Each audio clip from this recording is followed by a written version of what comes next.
श्रीमद् भगवद गीता 15वां अध्याय पुरुषोत्तम योग। श्री भगवान बोले, आदि पुरुष परमेश्वर रूप मूल वाले और ब्रह्म रूप मुख्य शाखा वाले जिस संसार रूप पीपल के वृक्ष को अविनाशी कहते हैं तथा वेद जिसके पत्ते कहे गए हैं, उस संसार रूप वृक्ष को जो पुरुष मूल सहित तत्व से जानता है वह वेद के तात्पर्य को जानने वाला है।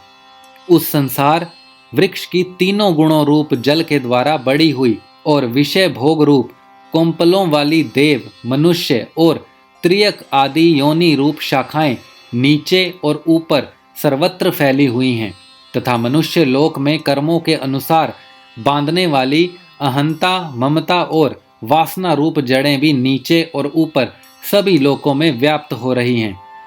इस संसार वृक्ष का स्वरूप जैसा कहा है वैसा यहाँ विचार काल में नहीं पाया जाता, क्योंकि ना तो इसका आदि है और ना अंत है तथा ना इसकी अच्छी प्रकार से स्थिति ही है।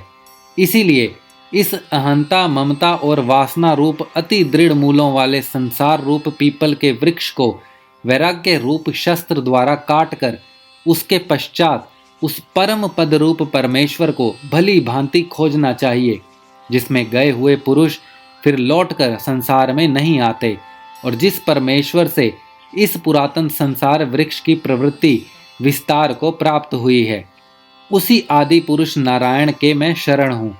इस प्रकार दृढ़ निश्चय करके उस परमेश्वर का मनन और निधिध्यासन करना चाहिए, जिसका मान और मोह नष्ट हो गया है, जिन्होंने आसक्ति रूप दोष को जीत लिया है, जिनकी परमात्मा के स्वरूप में नित्य स्थिति है और जिनकी कामनाएं पूर्ण रूप से नष्ट हो गई हैं, वे सुख दुख नामक द्वंद्वों से विमुक्त ज्ञानी जन उस अविनाशी परम पद को प्राप्त होते हैं, जिस परम पद को प्राप्त होकर मनुष्य लौटकर संसार में नहीं आते।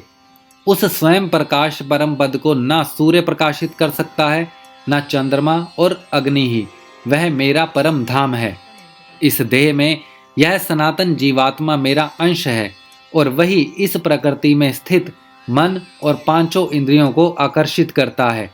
वायु गंध के स्थान से गंध को जैसे ग्रहण करके ले जाता है, वैसे ही देहादि का स्वामी जीवात्मा भी जिस शरीर का त्याग करता है, उससे इस मन सहित इंद्रियों को ग्रहण करके फिर जिस शरीर को प्राप्त होता है उसमें जाता है। यह जीवात्मा श्रोत्र, चक्षु और त्वचा को तथा रसना, घ्राण और मन को आश्रय करके अर्थात इन सब के सहारे से विषयों का सेवन करता है। शरीर को छोड़कर जाते हुए को अथवा शरीर में स्थित हुए को अथवा विषयों को भोगते हुए को, इस प्रकार तीनों गुणों से युक्त हुए को भी अज्ञानी जन नहीं कहते।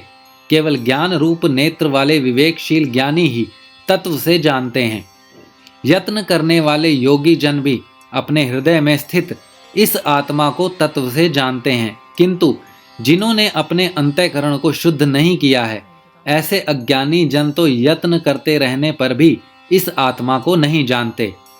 सूर्य में स्थित जो तेज संपूर्ण जगत को प्रकाशित करता है तथा जो तेज चंद्रमा में है और जो अग्नि में है, उसको तू मेरा ही तेज जान। और मैं ही पृथ्वी में प्रवेश करके अपनी शक्ति से सब भूतों का धारण करता हूँ और रस स्वरूप अर्थात अमृतमय चंद्रमा होकर संपूर्ण औषधियों को अर्थात वनस्पतियों को पुष्ट करता हूँ।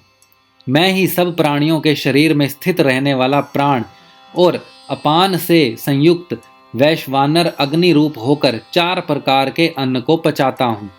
मैं ही सब प्राणियों के हृदय में अंतर्यामी रूप से स्थित हूँ तथा मुझे ही स्मृति, ज्ञान और अपोहन होता है और सब वेदों द्वारा मैं ही जानने के योग्य हूँ तथा वेदांत का कर्ता और वेदों को जानने वाला भी मैं ही हूँ।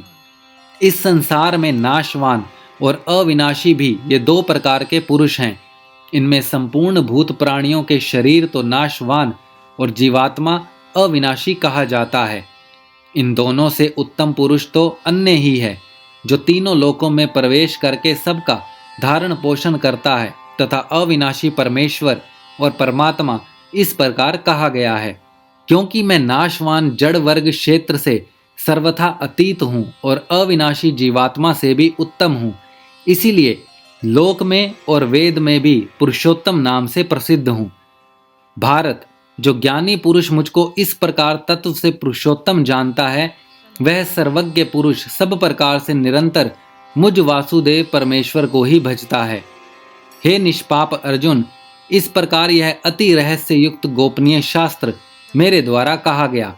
इसको तत्व से जानकर मनुष्य ज्ञानवश और कृतार्थ हो जाता है। इस प्रकार उपनिषद, ब्रह्म विद्या तथा योग शास्त्र रूप श्रीमद् भगवत गीता के श्री कृष्ण अर्जुन संवाद में पुरुषोत्तम योग नामक 15वां अध्याय संपूर्ण हुआ।